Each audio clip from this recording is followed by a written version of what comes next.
So today we're going to be talking about non-aggressive communication, and I think we know that the Bible talks about peace, right? So if peace is a goal for believers, we want to have peace among us, and we want to have peace in the world, then shouldn't we know how we can achieve peace? I don't think the Bible prescribes magic. I don't think the Bible says as soon as you become a believer, you're going to have self-control.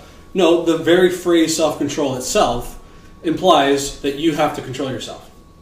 So all the different elements that the Bible prescribes that we should enjoy, such as peace, is not going to magically appear and happen among us. There has to be methods. And the Bible does present some methods to achieving peace and so forth. But it's okay to look beyond the Bible for certain methods, and that's what we're going to look at today. In fact, the sources that I'm using are PET, Parent Effectiveness Training, and Nonviolent Communication. PET is written by Dr. Thomas Gordon, and Nonviolent Communication is written by Marshall B. Rosenberg. Okay, so let's read a couple verses from the Bible. Psalm 34, verse 14.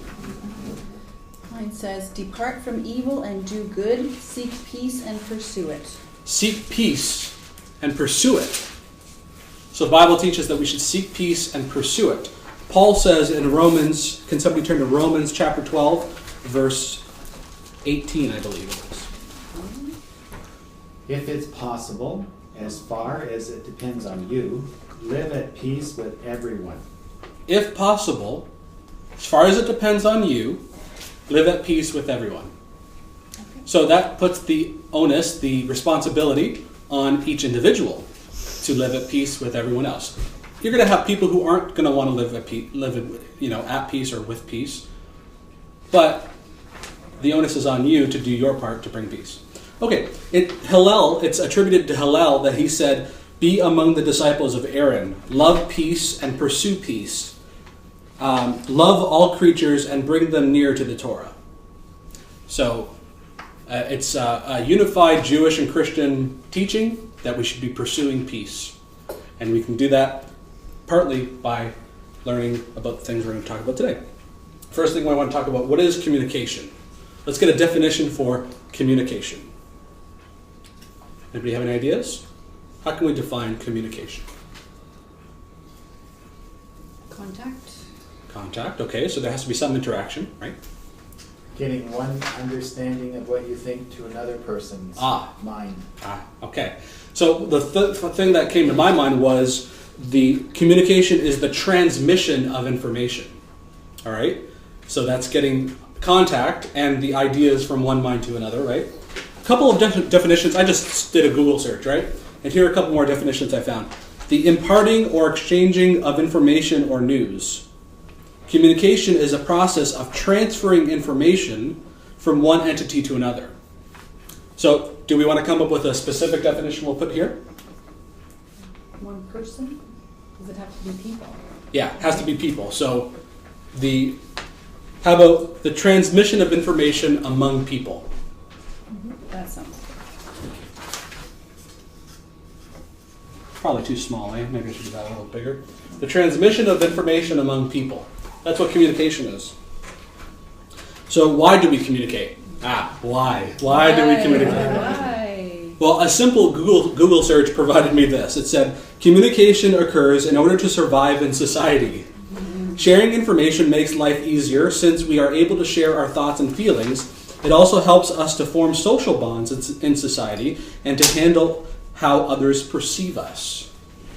That makes sense? I would say because we're social beings. Because we're social beings. We want to be able to understand others and have others understand us, right? That's why we communicate. So, specifically, I thought we communicate to satisfy self-interest. Does that make sense? We have some goal or desire inside of us, so to speak, in our minds, and we communicate in order to satisfy that. If we never needed anyone else, why would we bother communicating? So clearly we need other people, and clearly we need to let them know that we need something from them, and so we need to transmit information from our minds to their minds So why do we communicate? To let others know what we need. To be able to that's actually a very good way to put it. To let others know what we need. Yeah. What we need. Yeah. What we need. Right? To let others know what we need. That's why we communicate. Sometimes though, people need to talk, not really because they need the information to go to the other person, but they just need to, like I'm talking about expression of feelings, they need to Yeah. vent or Let others know what they need. What they need at that they moment need support. is to be heard. Exactly. They still need something. Yeah, right, So okay. there's actually no way around this. We always need something, so to speak. Need is a strong word We're because needy social people. yeah. Need is a strong word because sometimes what I mean by need is not an absolute sense, like we'll die if we don't have it. Although in some cases we will die if you don't have communication, right? But what I mean is it's something inside of us. It's something that we want. So a desire. We need to let others know what we desire. Is another way of putting that. Okay, so what are some specific ways we communicate? Verbal, okay.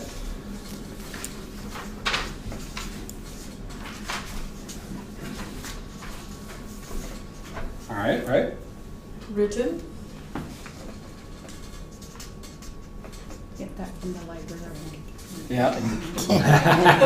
Music. Music. Music. Body language. Body language, yeah.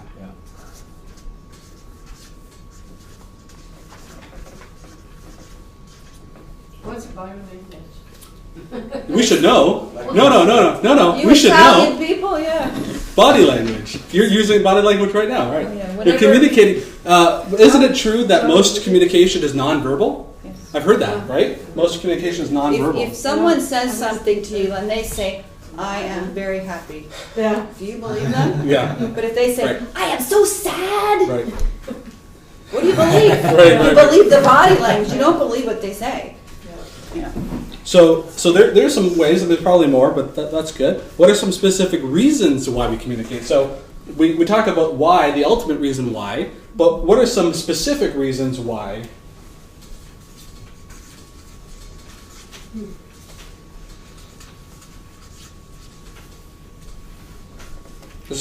This really can be anything, right? Like literally? Like, Yeah, I literally. leave the garbage out. Garbage out.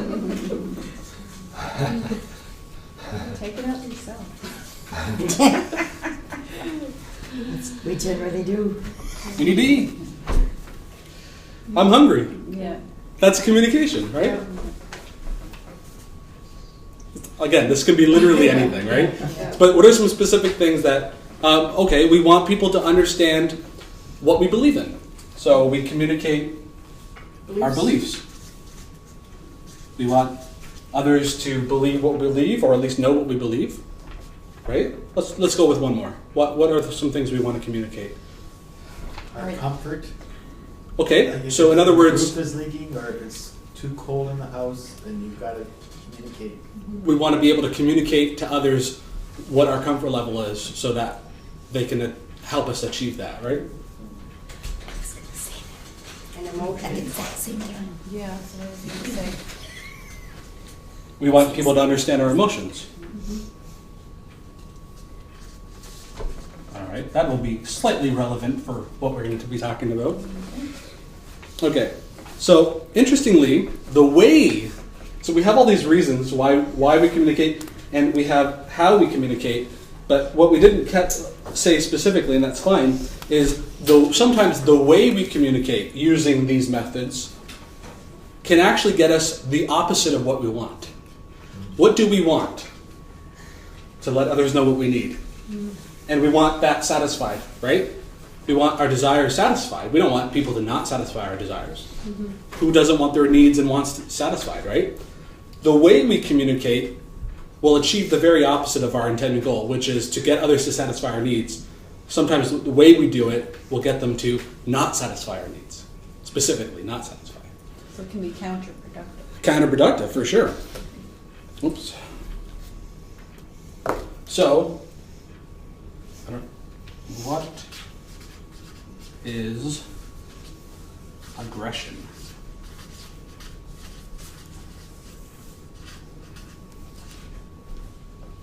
What is aggression? The attempt to force others to do what you want. The use of force to get others to do what you want. So it's communication distorted. It's communication made evil, so to speak. Here's a definition I found online. Hostile or violent behavior or attitudes toward another, a readiness to attack or confront. Another definition is angry or violent behavior or feelings. This is what aggression is. Here's another one. A forceful action or procedure as an unprovoked attack, especially when intended to dominate or master. With the intention, a forceful attack with the intention to dominate or master. Why? So that you can get them to do what you want, right? To satisfy a need of yours. So I thought of this. Aggression is a violent action initiated against another person against their will. It's a violent act initiated against another person against their will. Let's think about this. What are some so let's say violence is violent acts initiated. Oh well. Good, got it. Against others, of course, against their will. There's passive aggressive too, Right. which is not violent, but it's still Sort of. hostile. So what are some examples?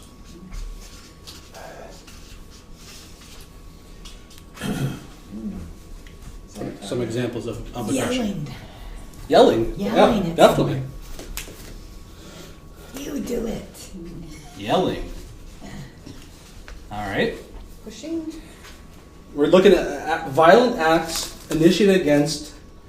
So yelling is a loose use of the word violent. It's legitimately aggression, as we're going to be talking about. But let's look at some obvious examples. What are some obvious examples of aggression? The armies, the Well, countries. what are these? What do they do? They try to force peace. Okay. What do we do? What is it called when you force somebody to do something against their will? Aggression. Right. Version. Go in circles. Okay. How about this? Murder. Oh, yes. Murder is a violent act initiated against another person against their Yeah, will. most people don't want to be murdered. Murder. Most. Actually, we're going to look at that. By definition, murder is always Oh, okay. against their will. Okay, Right? that's right. Yeah. What are some other things that are by definition things that you violent acts that you do against someone against their will? Pushing them, Yeah. Assault. shoving. Okay, okay. Beat them up. That is a catch-all, right? Yep. For all kinds of attacks against their body.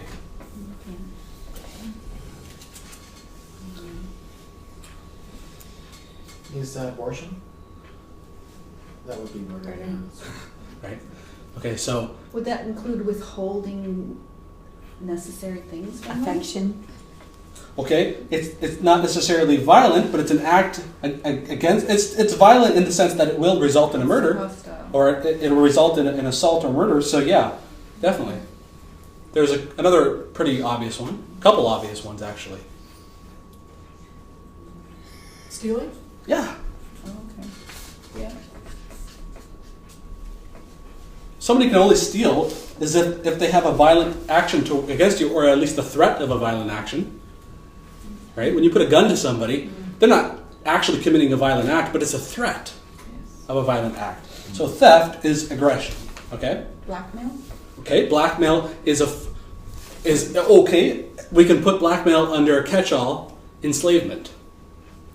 Okay. It's getting people to act in a certain way against their will. Yeah, that's a good one. And as our nephew posted on his Facebook yesterday, apparently the statistic is there are 27 million people alive today that are in some form slaves. That's a lot. Wow. In the world? in the world. Yeah. 27. Ridiculous, eh? Shouldn't be that. We shouldn't have these things. This is all evil stuff. All right. It's There's Muslim wives. Yeah. sure. Yeah, among other things. Yeah. Sex All right. trafficking. Yeah, Okay. You that's mentioned huge. sex trafficking. So what's one big one left that is a violent act initiated against someone against their will? Right.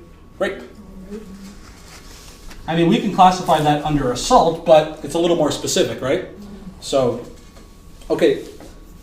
So, murder, assault, rape, enslavement, and theft. We're just going to leave out yelling for now because we're going to tie that into communication. Are violent acts that are initiated against others against their will. They are, each of these, by definition, these exist because of this part here, against their will. Think about it. Think about this for a second. If you ask me to kill you, and it's you want me to kill you, and I kill you, is that murder? It's a euthanasia. Assisted suicide. Yes. It's assisted suicide. We can't define it as murder because nobody's will was violated, right? The next one, assault. If I want you, if you want me to touch you in a hard or aggressive way, I don't know what that is, but it's not assault because you want me to. The whole point of why it's assault is because it's against your will, right? You know where I'm going with this, right? Enslavement. If you want me to do something, let's say I want you to do the dishes for me, and I don't force you, and you do it out of your own free will, it's not enslavement. You can't call it enslavement. When people go to their job, it's not enslavement. People are there voluntarily. You may feel like it's enslavement, but it's not because you're there and you're actually getting money for it. So it's not enslavement. Enslavement, by definition, is only doing things, is somebody forcing you to do things against your will. But if they say, if you don't do this, then we're going to threaten you Right. with something. So aggression, maybe a better definition of aggression, is the violence or the threat of violence Yes. Okay. initiated against another person against their will. So lastly, did we talk about theft? Theft. If I give you money, if I voluntarily give it to you, I'm either getting something in return or it's charity, right? It can't be called theft. Theft is only theft when there is the use of violence or the threat of violence. We're just going to leave that one there. This isn't a political discussion. So you think about that for a second. We're all about to do our income taxes. Are we giving it to the government voluntarily? If you are, then it's not theft. But if you're doing it because there's the threat of prison, or if you resist the threat of being shot, then it's aggression. It's a violent act, or the threat initiated against you, against your will. Okay, and rape, of course, if it's voluntary, if the person wants to be touched that way, it's not called rape, it's called adult relationships. Whatever you want to call it, right? It's not rape. So, by definition, aggression is violating another person's will, right? I'm not enslaving you right now because you all agreed to be listening to me, right? This is not an act of aggression, even though I'm monopolizing the conversation, right? Okay, so again, aggression is in some sense violating another person's will. It is doing something to someone without their consent. What is it that allows someone to initiate an act of aggression against another person, over another person? What is it? What is the thing that allows them to initiate? How is it that people can murder, assault, steal, enslave, and rape? What is it that allows them to do that? Needs not being met. Okay, so in a very real sense, they're not thinking, hey, there's a peaceful way we can get my needs met. I have to do it through force, right? So I sort of just gave it away. What is force? Strength?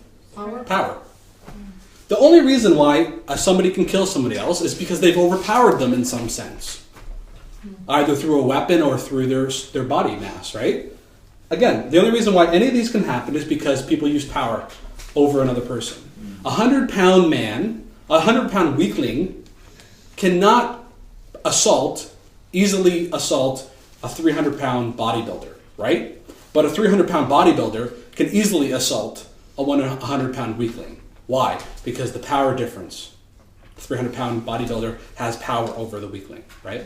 Okay? So most of us don't even realize that our personal relationships reflect, to some degree, a win-lose paradigm. In win-lose interactions, one party exerts power over another to win, causing the other party to lose. This is what we're going to call win-lose relationship or win-lose interaction. So, what are some examples of a win-lose relationship or interactions in a relationship? Okay, let's talk about between married couple. All right, to make it easier, make it specific. What are some examples between a married couple where one party wins and the other party loses? What are some interactions or specific things? It could be trivial, it could be important, whatever you want. The attempt to unilaterally control money. The use of money. Yeah, how many times do we see in a marriage relationship the husband take control of the money and the wife has no say, or the wife takes control of the money and the husband has no say? In other words, regardless of the will of the other person, one person is going to exert their will over another. What is it that allows the one person to exert their will over another? In some sense, they have power over the other person. It's psychological, because it's not really going to be a physical thing, although in some cases maybe it's a physical thing. But it's psychological mostly, right? We allow ourselves to be dominated if you're dominated. Or if you're a dominator, the other person allows it. Or the dominator doesn't recognize or doesn't care about dominating, and they do it anyway, right? So what are some more examples? That's a really good example. What's some more examples of win-lose interactions in a marriage? Time and social life. Ooh, yeah.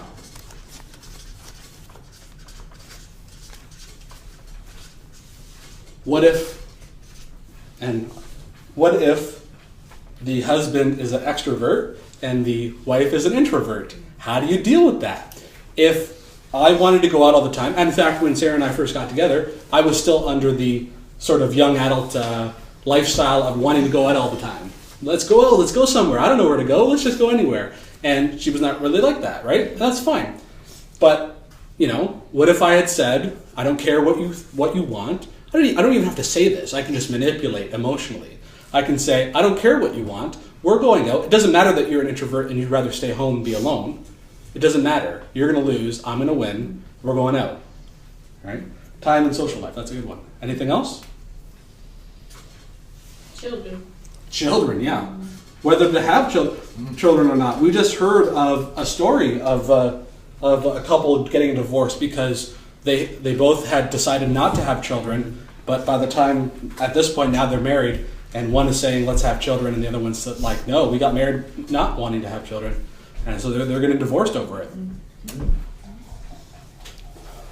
And not just having children, once the children are born, deciding about how to, Discipline, raising. Yeah, so like that has lots that we can talk about. Extended family. Yeah. Things, yeah. So, we can go on and on, right? There are plenty of examples of win-lose interactions within a marriage. We'll keep it, or in any relationship, right? So I have to ask, do you allow others to exert their will over yours? Do you lose a lot? Okay, maybe you're not a submissive person. Maybe you're the dominator. Do you attempt to control the people around you? If you're attempting to control the people around you, then you are attempting to win at their expense. Because why should they do what you want? Right? Clearly, none of us are engaging in the most obvious forms of aggression: murder, enslavement, rape, theft, so on, right? Clearly. But all of us, to some degree, aggress in non-violent ways against others, and all of us, to some degree, allow ourselves to be aggressed against. So I'm talking about non-violent aggression here. And the most easiest way that we communicate with each other, or the most obvious way that we communicate with each other, is verbally, right? So there are multiple ways of communicating, but we're going to talk about communication in terms of verbal communication. So what's the solution? If you are losing all the time, or if you're winning all the time, and you see the injustice of that, you see the violation of people's will in that, what's the solution? If it's not going to be win-lose, what's the solution? What's the alternative? Win-win. Win-win. Of course, there's one more alternative, lose-lose. Lose-lose. That sometimes happens if you're immature and you can't figure it out. But if you're mature, or you want to be mature and you want to figure out how to have a successful relationship, win-win is the solution. So, a win-win interaction, let's put that, win-win. Oops. Equals everybody. Everybody's needs are satisfied.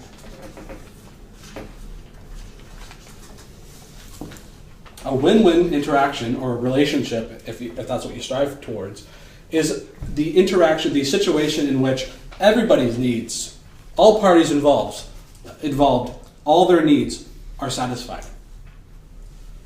Right? Nobody's needs get satisfied at the expense of the other person. Okay? So, what are some examples of a win-win interaction?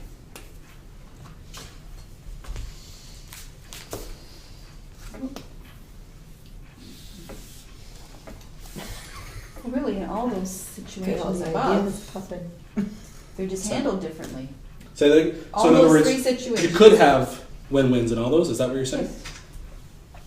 Well, let's give some specific examples of how we can sometimes have a win-win. Okay, so if the use of money Yep. with a married couple Mhm. is there's an agreement on how the money is spent, how it is earned, It's discussed. how it is saved. So there's regular discussion and problem Right. solving. Okay. Time and social life. It's the same thing. It's the As the same thing, agreement. In other words, there's an agreement. Okay. Here's one outside of marriage relationships. Economic transactions. For the vast majority of the transactions that we do every single day in the market are win-win. So the most obvious area you can go to find win-win interactions is when you go buy something. The only reason why you're giving the person that money is because you think that the thing that you're buying is more valuable than the money you're giving up. Otherwise, you wouldn't be giving up that money, right? And the only reason why they're giving up that stuff to you is because they think that money is more valuable than the stuff that right? They subjectively came up with the price because I subjectively want to buy it at that price, right? We've negotiated to the point where we can do that exchange. We both win. They get the money, I get the thing. We both win. Nobody's mad. Nobody's upset. It's only when somebody feels ripped off, whether through theft or through lies or whatever, something done against your will, is when there's a win-lose. But if we negotiate, we're being honest, and we're telling each other what we want, win-win can then happen. Okay? So, yeah, there's plenty of examples of win-win. So again, in a win-lose interaction, one person wins at the expense of the loser because they have, in some sense, initiated an act of aggression against them. Again, none of us are engaged in violent acts of aggression, but we do exert our will over others, and others exert their will over us. So we'll return to win-win at the very end of our discussion of what communication, non-aggressive communication is. So that's why I'm calling it non-aggressive communication, because I'm not only taking from nonviolent communication, but I'm also taking some concepts from PET, and we're just going to call it non-aggressive communication. So what if we modify the definition of aggression to include the actions that simply diminish another person, the things that we say and do that simply make the other person not win. That's what I'm going to be referring to as aggression when we talk about non-aggressive communication. The way we speak and what we do that causes you and your will to not be heard and not to be given weight in the interaction. How can we begin to communicate so that all parties are respected as persons, each deserving of their opinions and preferences to be heard? Is there a particular method we can use to not make people feel threatened? So I'm going to be taking from these books.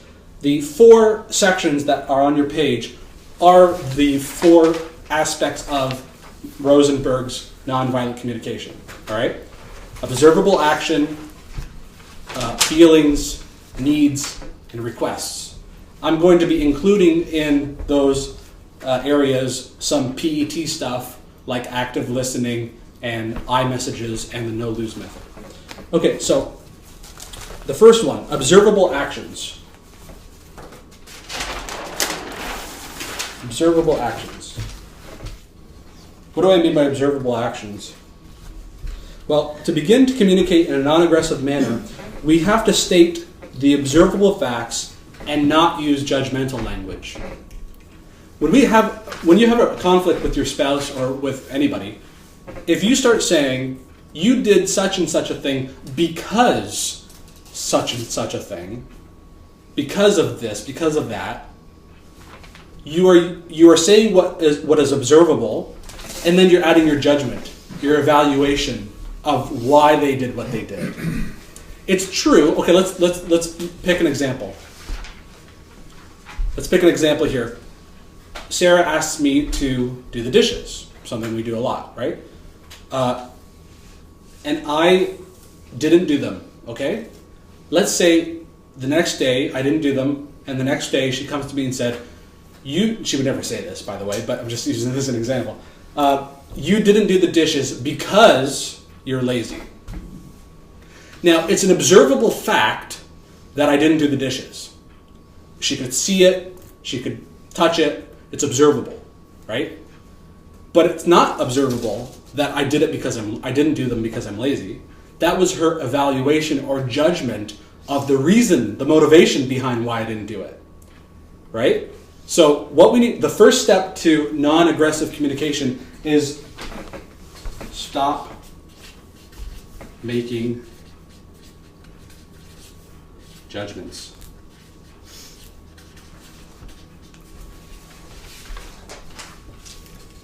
Assumptions?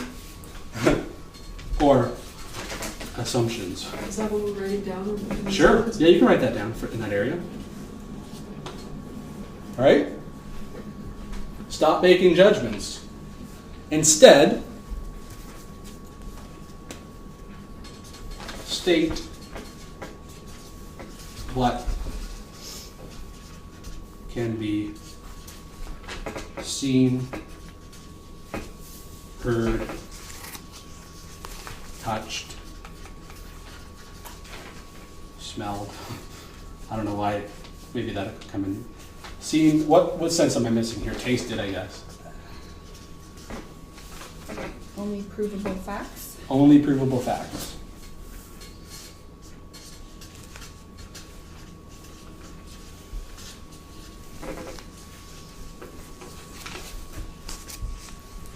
Right? Can we think of some other examples? Give me a conflict that you might have with your spouse. Somebody buys a fur coat for $500. He's not talking about me. So the wife buys a coat for $500, and the husband says, "You bought that coat for $500 because you want to make my life miserable." Right? You can say whatever. The because you part is what you need to get rid of, because it is a fact that she bought a coat for $500. That's a fact. Can't dispute that. No party could dispute that because it's an observable fact. It's not an observable fact that she did it just to spite him or just because she wanted to make his life miserable. We don't know why. We don't yet know why. The husband does not yet know why she bought the fur coat. Maybe Because she liked it was a coat. Yeah, she liked it. Maybe it was a coat that is usually $5,000 and it was on sale for $500. And it's a steal at that price, so to speak. And she would have been dumb not to buy it. Maybe they, or whatever, right? He's gonna sell it again. Or that's an even better example. She actually knows of someone who was willing to pay $1,000 for it. She bought it for $500, and she was going to make a $500 profit. I have a good example Yeah. of it. There was this cat that would go all the way up to the litter box, but it wouldn't go inside the litter box, it would pee right outside of it. And the master, this is a true story, thought that the cat was actually doing it on purpose to spite her. Right. But they found out that because they had her declawed, she didn't didn't wanna go like in there. Right. the litter. Right. It was hurting her claws. Right. So there was a legitimate, There's a good reason. non-spiteful reason why But she thought did it it. was- the cat was But being the spiteful. person made the judgment, right? Okay. I have a good example too. A husband buys a boat and he says, the wife says, you did that just so you can get away from me. Right. Right. And that's a judgment, and Yes. the judgment may even be true, but it's not your place at this point in the conversation to judge. Same. It's not even your place later to judge. That's right. It's going to be up to the other person to tell you their motivation. Okay. When we make judgments of people, we miss out on what could be the actual reason why they do what they do and why they say what they say. Our judgments alienate the other person, in fact. Because now you feel like, well, you're not really interested in me. You're interested in the characterization, the caricature of me that's in your head. How about you be interested in what I'm actually like, what my real motivations are, what my actual feelings are? So, yeah, by making judgments, we never actually find out what they're feeling and what is motivating them, or not motivating them, as the case may be. So, additionally, when we attempt to communicate what we've done ourselves, we tend to justify our actions. So, let's take it out of the realm of talking about the other person, but let's say when we're talking about what I've done, and I say, I did such and such a thing, well, because there was just no other option, because of the circumstances. Right? We try to justify, or we try to make excuses or whatever. How about we stop justifying, stop trying to make excuses, stop giving any reason at the moment, and we just say what is observable. Yeah, anything come to mind of things you've done that you tried to justify? Or, yeah, I bought a $500 fur coat because I'm cold and there was no other coat. Or something. Yes, that's right. No, just say what is observable to start. Okay? All right. So that's the first part of a non-aggressive communication. Number 2. There's only 4 parts.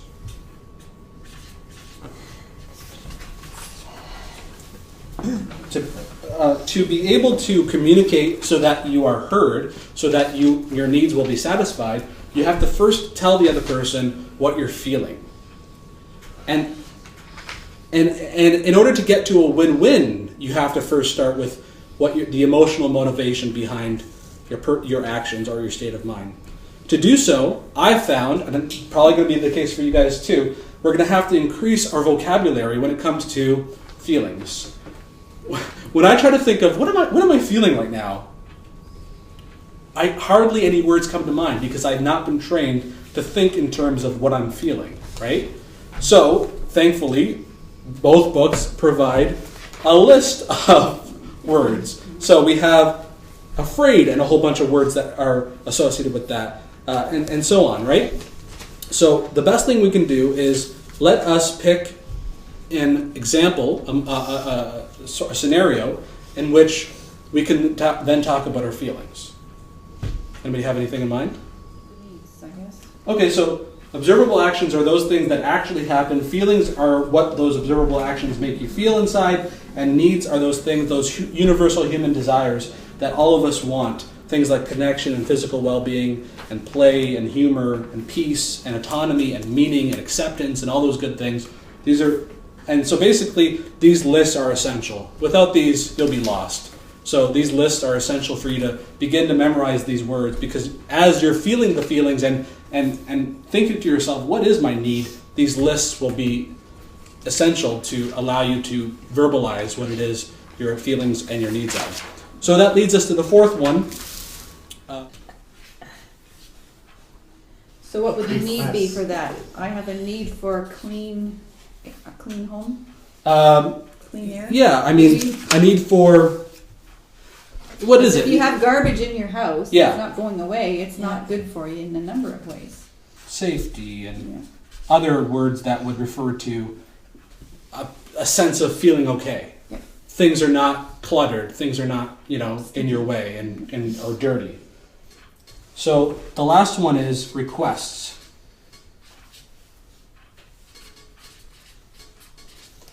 What do I mean by requests? Requests are not demands.